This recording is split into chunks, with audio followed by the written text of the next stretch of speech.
I'd like to tell you about the strangest secret in the world. Not long ago, Albert Schweitzer, the great doctor and Nobel Prize winner, was being interviewed in London, and a reporter asked him, "Doctor, what's wrong with men today?" The great doctor was silent a moment, and then he said, "Men simply don't think." And it's about this that I want to talk with you. We live today in a golden age. This is an era that man has looked forward, dreamed of, and worked toward for thousands of years. But since it's here, we pretty well take it for granted. We in America are particularly fortunate to live in the richest land that ever existed on the face of the earth, a land of abundant opportunity for everyone. But do you know what happens? Let's take 100 men who start even at the age of 25. Do you have any idea what will happen to those men by the time they're 65? These 100 men who all start even at the age of 25 believe they're going to be successful. If you asked any one of these men if he wanted to be a success, he'd tell you that he did. And you'd notice that he was eager toward life, that there was a certain sparkle to his eye, an erectness to his carriage, and life seemed like a pretty interesting adventure to him.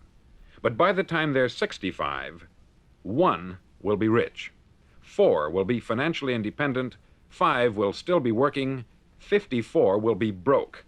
Now think a moment. Out of the 100, only 5 make the grade. Why do so many fail? What has happened to the sparkle that was there when they were 25? What's become of the dreams, the hopes, the plans? And why is there such a large disparity between what these men intended to do and what they actually accomplished? When we say about 5% achieve success, we have to define success. And here's the definition. Success is the progressive realization of a worthy ideal. If a man is working toward a predetermined goal and knows where he's going, that man is a success. If he's not doing that, he's a failure. Success is the progressive realization of a worthy ideal. Rollo May, the distinguished psychiatrist, wrote a wonderful book called Man's Search for Himself. And in this book he says, the opposite of courage in our society is not cowardice, it is conformity. And there you have the trouble today. It's conformity. People acting like everyone else, without knowing why, without knowing where they're going. Now think of it.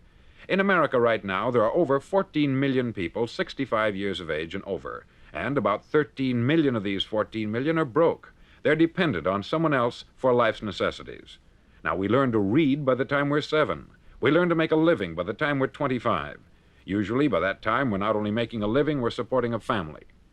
And yet, by the time we're 65, we haven't learned how to become financially independent in the richest land that has ever been known. Why?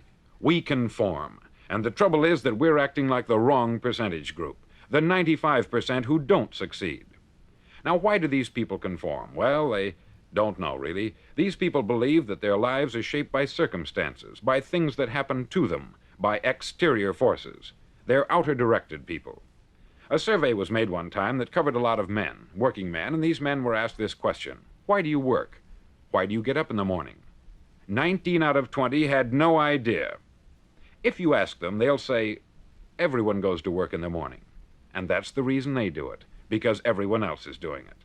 Now let's get back to our definition of success. Who succeeds? The only man who succeeds is the man who is progressively realizing a worthy ideal. He's the man who says, I'm going to become this, and then begins to work toward that goal. I'll tell you who the successful people are.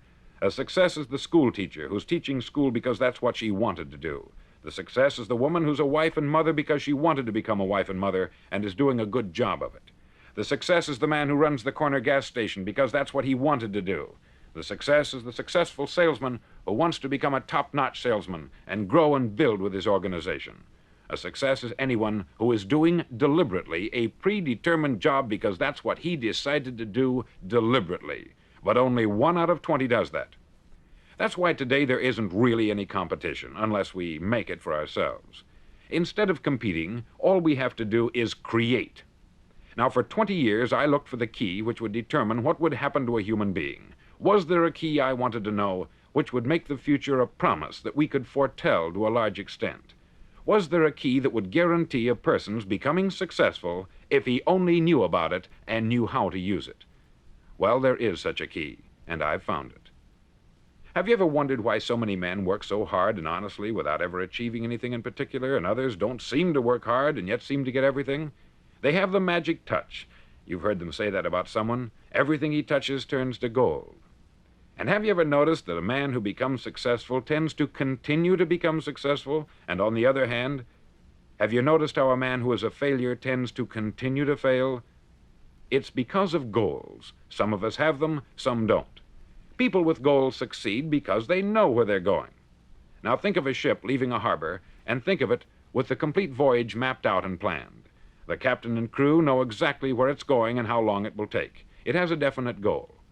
9,999 times out of 10,000, it will get to where it started out to get. Now let's take another ship, just like the first, only let's not put a crew on it, or a captain at the helm.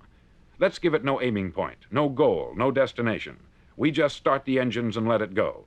I think you'll agree with me that if it gets out of the harbor at all, it will either sink or wind up on some deserted beach a derelict. It can't go any place because it has no destination and no guidance. It's the same with a human being. Take the salesman, for example. There is no other person in the world today with the future of a good salesman. Selling is the world's highest paid profession, if we're good at it and if we know where we're going. Every company needs top-notch salesmen, and they reward those men. The sky is the limit for them. But how many can you find? Someone once said, the human race is fixed, not to prevent the strong from winning, but to prevent the weak from losing. The American economy today can be likened to a convoy in time of war. The entire economy is slowed down to protect its weakest link, just as the convoy had to go at the speed that would permit its slowest vessel to remain in formation. That's why it's so easy to make a living today. It takes no particular brains or talent to make a living and support a family today. So we have a plateau of so-called security, if that's what a person's looking for. But we do have to decide how high above this plateau we want to aim for. Now let's get back to the strangest secret in the world, the story that I wanted to tell you today. Why do men with goals succeed in life and men without them fail? Well, let me tell you something which, if you really understand it, will alter your life immediately. If you understand completely what I'm going to tell you from this moment on, your life will never be the same again. You'll suddenly find that good luck just seems to be attracted to you. The things you want just seem to fall in line. And from now on, you won't have the problems, the worries, the gnawing lump of anxiety that perhaps you've experienced before. Doubt, fear, well, they'll be things of the past. Here's the key to success and the key to failure. We become what we think about. Now let me say that again. We become what we think about. Throughout all history, the great wise men and teachers, philosophers and prophets have disagreed with one another on many different things. It is only on this one point that they are in complete and unanimous agreement. Listen to what Marcus Aurelius, the great Roman emperor, said. He said, "A man's life is what his thoughts make of it." Disraeli said this, "Everything comes if a man will only wait. I have brought myself by long meditation to the conviction that a human being with a settled purpose must accomplish it, and that nothing can resist a will that will stake even existence for its fulfillment." Ralph Waldo Emerson said this, "A man is what he thinks about all day long." William James said, "The greatest discovery of my generation is that human beings can alter their lives by altering their attitudes of mind." And he also said, "We need only in cold blood act as if the thing in question were real, and it will become infallibly real by growing into such a connection with our life that it will become real. It will become so knit with habit and emotion that our interest in it will be those which characterize belief." He also said this, "If you only care enough for a result, you will almost certainly attain it. If you wish to be rich, you will be rich. If you wish to be learned, you will be learned. If you wish to be good, you will be good. Only you must then really wish these things, and wish them exclusively, and not wish at the same time 100 other incompatible things just as strongly." In the Bible you read, in Mark 9:23, "If thou canst believe, all things are possible to him that believeth." Dr. Norman Vincent Peale said this, "This is one of the greatest laws in the universe. Fervently do I wish I had discovered it as a very young man. It dawned upon me much later in life, and I've found it to be one of the greatest, if not my greatest discovery outside of my relationship to God. And the great law, briefly and simply stated, is that if you think in negative terms, you'll get negative results. If you think in positive terms, you will achieve positive results. That is the simple fact which is at the basis of an astonishing law of prosperity and success. In 3 words, believe and succeed.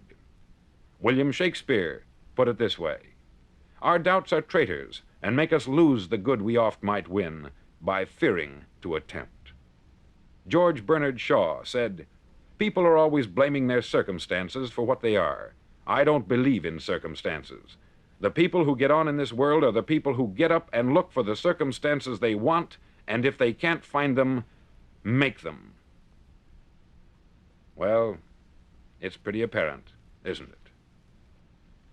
And every person who discovered this for a while believed that he was the first one to work it out. We become what we think about. Now, it stands to reason that a person who's thinking about a concrete and worthwhile goal is going to reach it, because that's what he's thinking about. And we become what we think about. Conversely, the man who has no goal, who doesn't know where he's going, and whose thoughts must therefore be thoughts of confusion and anxiety and fear and worry, becomes what he thinks about. His life becomes one of frustration, fear, anxiety, and worry. And if he thinks about nothing, he becomes nothing. Now, how does it work? Why do we become what we think about? Well, I'll tell you how it works as far as we know. Now, to do this, I want to tell you about a situation that parallels the human mind. Suppose a farmer has some land, and it's good, fertile land. Now, the land gives the farmer a choice. He may plant in that land whatever he chooses. The land doesn't care. It's up to the farmer to make the decision. Now, remember, we're comparing the human mind with the land, because the mind, like the land, doesn't care what you plant in it. It will return what you plant, but it doesn't care what you plant. Now, let's say that the farmer has 2 seeds in his hand. One is a seed of corn, the other is nightshade, a deadly poison. He digs 2 little holes in the earth, and he plants both seeds, one corn, the other nightshade. He covers up the holes, waters, and takes care of the land, and what will happen? Invariably, the land will return what is planted. As it's written in the Bible, "As ye sow, so shall ye reap." Remember, the land doesn't care. It will return poison in just as wonderful abundance as it will corn. So up come the 2 plants, one corn, one poison. Now, the human mind is far more fertile, far more incredible and mysterious than the land, but it works the same way. It doesn't care what we plant. Success, failure. A concrete, worthwhile goal, or confusion, misunderstanding, fear, anxiety, and so on. But what we plant, it will return to us. You see, the human mind is the last great unexplored continent on the earth. It contains riches beyond our wildest dreams. It will return anything we want to plant. Now, you might say, well, if that's true, why don't people use their minds more? Well, I think they've figured out an answer to that, too. Our mind comes as standard equipment at birth. It's free, and things that are given to us for nothing, we place little value on. Things that we pay money for, we value. The paradox is that exactly the reverse is true. Everything that's really worthwhile in life came to us free. Our mind, our soul, our body, our hopes, our dreams, our ambitions, our intelligence, our love of family and children and friends. All these priceless possessions are free, but the things that cost us money are actually very cheap and can be replaced at any time. A good man can be completely wiped out and make another fortune. He can do that several times. Even if our home burns down, we can rebuild it, but the things we got for nothing, we can never replace. The human mind isn't used merely because we take it for granted. Familiarity breeds contempt. It can do any kind of job we assign to it, but generally speaking, we use it for little jobs instead of big, important ones. Universities have proved that most of us are operating on about 10% of our abilities. Decide now, what is it you want? Plant your goal in your mind. It's the most important decision you'll ever make in your entire life. Do you want to be an outstanding salesman, a better worker at your particular job? Do you want to go places in your company, in your community? All you've got to do is plant that seed in your mind. Care for it. Work steadily toward your goal, and it will become a reality. It not only will, there's no way that it cannot. You see, that is a law, like the laws of Sir Isaac Newton, the laws of gravity. If you get on top of a building and jump off, you'll always go down. You'll never go up. And it's the same with all the other laws of nature. They always work. They're inflexible. Think about your goal in a relaxed, positive way. picture yourself in your mind's eye as having already achieved this goal. See yourself doing the things you will be doing when you've reached your goal. Ours has been called the phenobarbital age, the age of ulcers and nervous breakdowns. At a time when medical research has raised us to a new plateau of good health and longevity, far too many of us worry ourselves into an early grave trying to cope with things in our own little personal ways, without learning a few great laws that will take care of everything for us. These things we bring on ourselves through our habitual way of thinking. Every one of us is the sum total of his own thoughts. He is where he is because that is exactly where he really wants to be, whether he'll admit that or not. Each of us must live off the fruit of his thoughts in the future, because what you think today and tomorrow, next month and next year, will mold your life and determine your future. You're guided by your mind.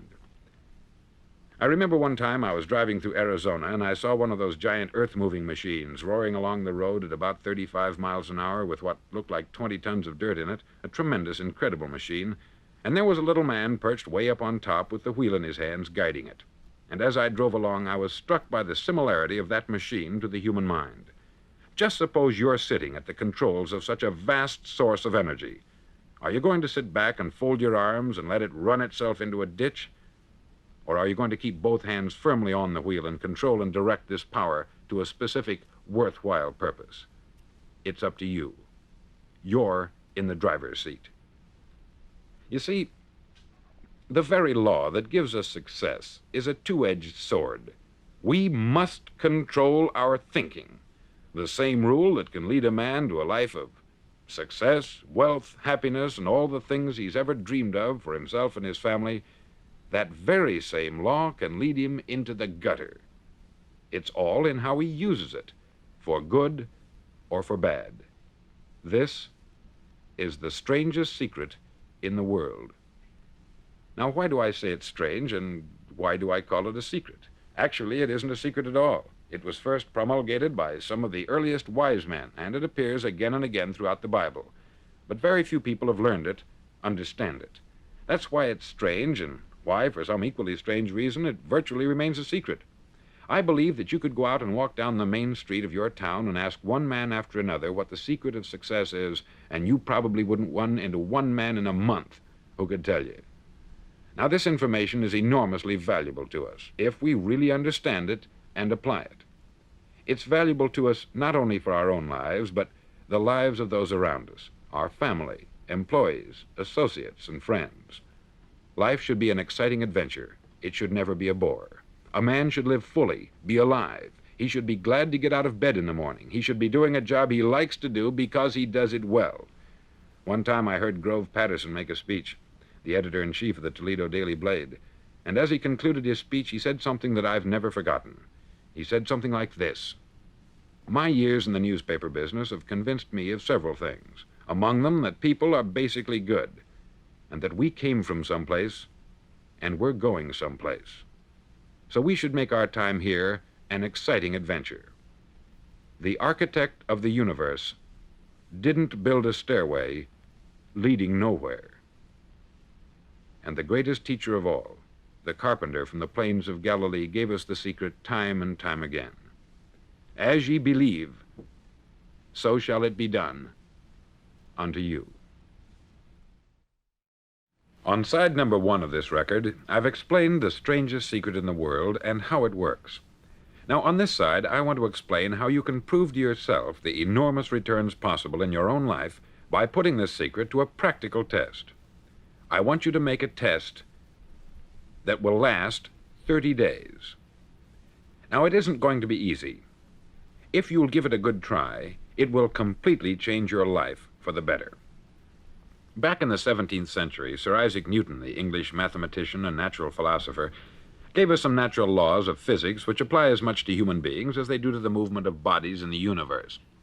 Now, one of these laws is that for every action, there is an equal and opposite reaction. Simply stated, as it applies to you and me, it means we can achieve nothing without paying the price. The results of your 30-day experiment will be in direct proportion to the effort you put forth. To be a doctor, you must pay the price of long years of difficult study. To be successful in selling, and remember that each of us succeeds to the extent of his ability to sell, selling our families on our ideas, selling education in schools, selling our children on the advantages of living the good and honest life, selling our associates and employees on the importance of being exceptional people, to, of course, the profession of selling itself. But to be successful in selling our way to the good life, we must be willing to pay the price. Now, what is that price? Well, it's many things. First, it's understanding emotionally, as well as intellectually, that we literally become what we think about, that we must control our thoughts if we're to control our lives. It's understanding fully that, as ye sow, so shall ye reap. Secondly, it's cutting away all the fetters from the mind and permitting it to soar as it was divinely designed to do. It's the realization that your limitations are self-imposed, and that the opportunities for you today are enormous beyond belief. It's rising above narrow-minded pettiness and prejudice. Thirdly, to use all your courage to force yourself to think positively on your own problem, to set a definite and clearly defined goal for yourself, to let your marvelous mind think about your goal from all possible angles, to let your imagination speculate freely upon many different possible solutions, to refuse to believe there are any circumstances sufficiently strong to defeat you in the accomplishment of your purpose, to act promptly and decisively when your course is clear, and to keep constantly aware of the fact that you are, at this moment, standing in the middle of your own acre of diamonds, as Russell Conwell used to point out. Fourth, save at least 10% of what you earn. It's also remembering that no matter what your present job, it has enormous possibilities if you're willing to pay the price. Now let's just go over the important points in the price each of us must pay to achieve the wonderful life that can be ours. It is, of course, worth any price. 1, you will become what you think about. 2, remember the word imagination. Let your mind soar. 3, courage. Concentrate on your goal every day. 4, save 10% of what you earn. And action. Ideas are worthless unless we act on them. Now I'll try to outline the 30-day test I want you to make. Now keep in mind that you have nothing to lose by making this test, and everything you could possibly want to gain. There are 2 things that may be said of everyone. Each of us wants something, and each of us is afraid of something. I want you to write on a card what it is you want more than anything else. It may be more money. Perhaps you'd like to double your income or make a specific amount of money. It may be a beautiful home. It may be success at your job. It may be a particular position in life. It could be a more harmonious family. Each of us wants something. Write down on your card specifically what it is that you want. Make sure it's a single goal and clearly defined. You needn't show it to anyone, but carry it with you so that you can look at it several times a day. Think about it in a cheerful, relaxed, positive way each morning when you get up, and immediately you have something to work for, something to get out of bed for, something to live for. Look at it every chance you get during the day and just before going to bed at night. As you look at it, remember that you must become what you think about, and since you're thinking about your goal, you realize that soon it will be yours. In fact, it's yours really the moment you write it down and begin to think about it. Look at the abundance all around you as you go about your daily business. You have as much right to this abundance as any other living creature. It's yours for the asking. Now we come to the difficult part. Difficult because it means the formation of what is probably a brand new habit, and new habits are not easily formed. Once formed, however, it'll follow you for the rest of your life. Stop thinking about what it is you fear. Each time a fearful or negative thought comes into your consciousness, replace it with a mental picture of your positive and worthwhile goal. There will come times when you will feel like giving up.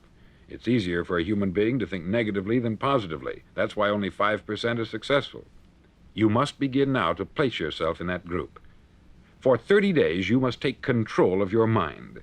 It will think only about what you permit it to think. Each day for this 30-day test, do more than you have to do. In addition to maintaining a cheerful, positive outlook, give of yourself more than you've ever done before. Do this knowing that your returns in life must be in direct proportion to what you give. The moment you decide on a goal to work toward, you're immediately a successful person.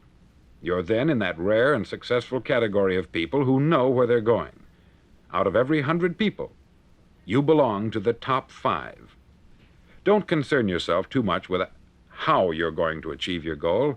Leave that completely to a power greater than yourself. All you have to do is know where you're going. The answers will come to you of their own accord. Remember these words from the Sermon on the Mount, and remember them well. Keep them constantly before you this month of your test. Ask, and it shall be given you. Seek, and ye shall find. Knock, and it shall be opened unto you. For every one that asketh receiveth, and he that seeketh findeth, and to him that knocketh it shall be opened. It's as marvelous and as simple as that. In fact, it's so simple that in our seemingly complicated world it's difficult for an adult to understand that all he needs is a purpose and faith. For 30 days, do your best. If you're a salesman, go at it as you've never done before, not in hectic fashion, but with the calm, cheerful assurance that time well spent will give you the abundance in return you deserve and want.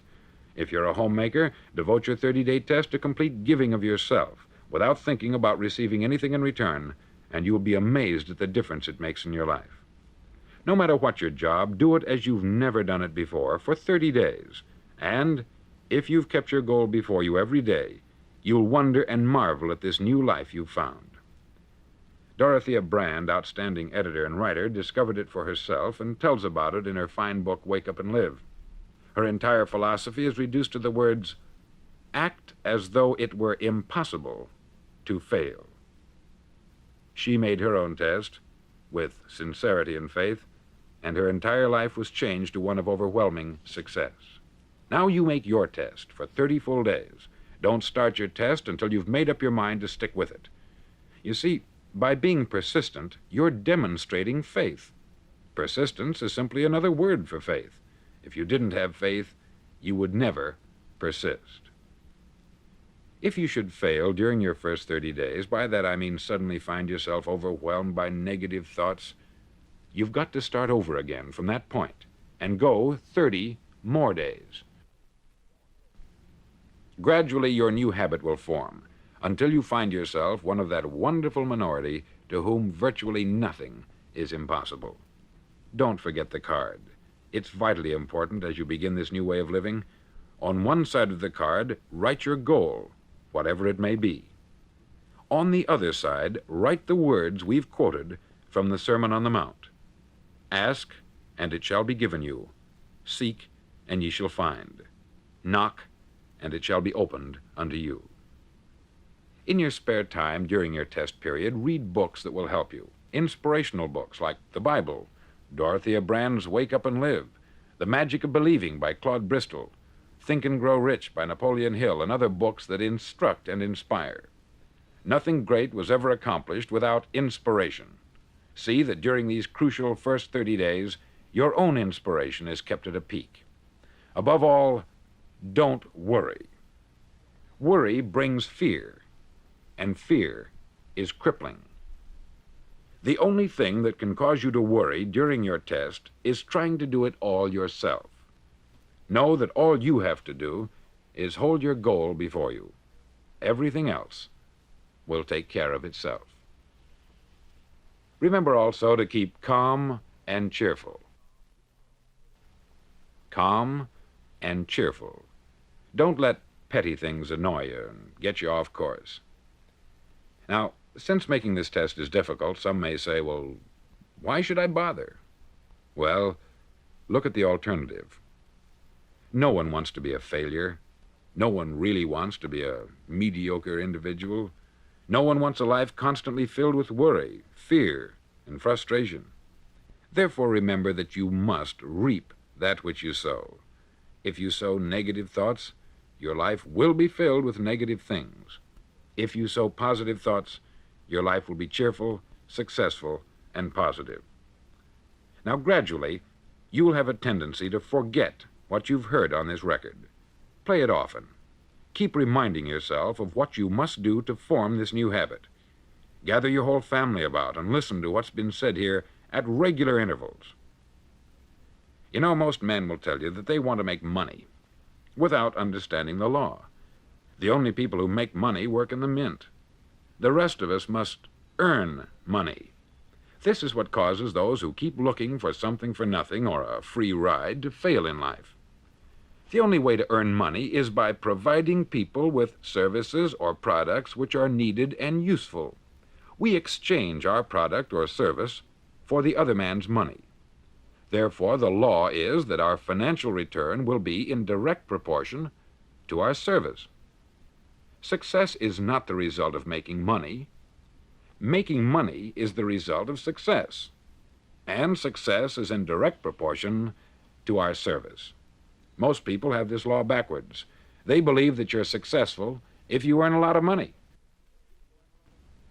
The truth is that you can only earn money after you're successful. It's like the story of the man who sat in front of the stove and said to it, "Give me heat, and then I'll add the wood." How many men and women do you know, or do you suppose there are today, who take the same attitude toward life? There are millions. We've got to put the fuel in before we can expect heat. Likewise, we've got to be of service first before we can expect money. Don't concern yourself with the money. Be of service. Build, work, dream, create.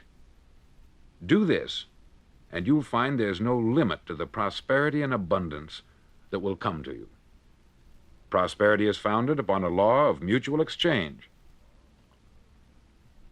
Any person who contributes to prosperity must prosper in turn himself. Sometimes the return will not come from those you serve, but it must come to you from someplace, for that is the law. For every action, there is an equal and opposite reaction.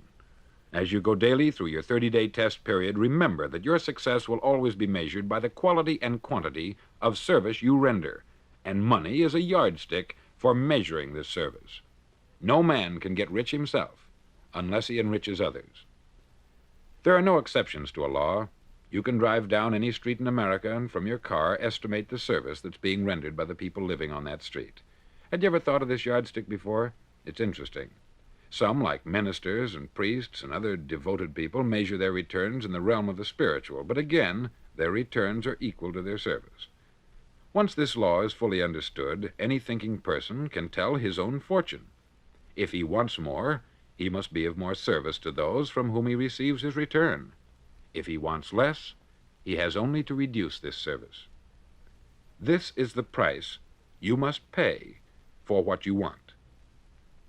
If you believe you can enrich yourself by deluding others, you can only end by deluding yourself. It may take some time, but just as surely as you breathe, you'll get back what you put out. Don't ever make the mistake of thinking you can avert this. It's impossible. The prisons and the streets where the lonely walk are filled with people who tried to make new laws just for themselves. We may avoid the laws of man, but there are greater laws that cannot be broken. An outstanding medical doctor recently pointed out 6 steps that will help you realize success.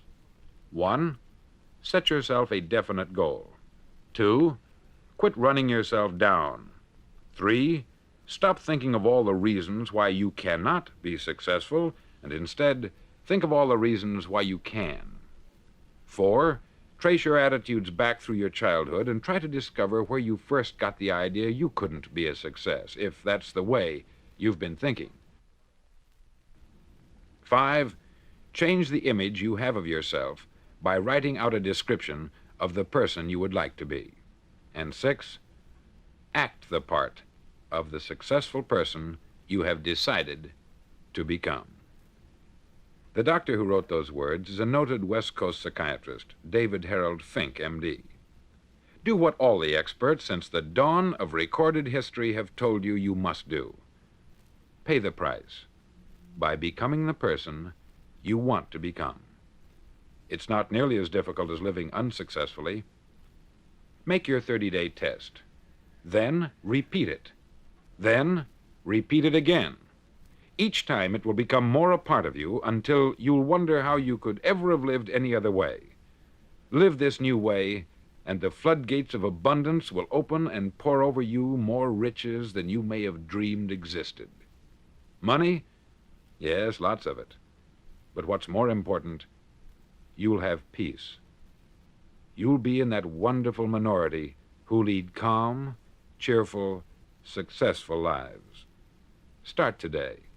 You have nothing to lose, but you have a life to win. This video presentation is a production of the Master Key Society.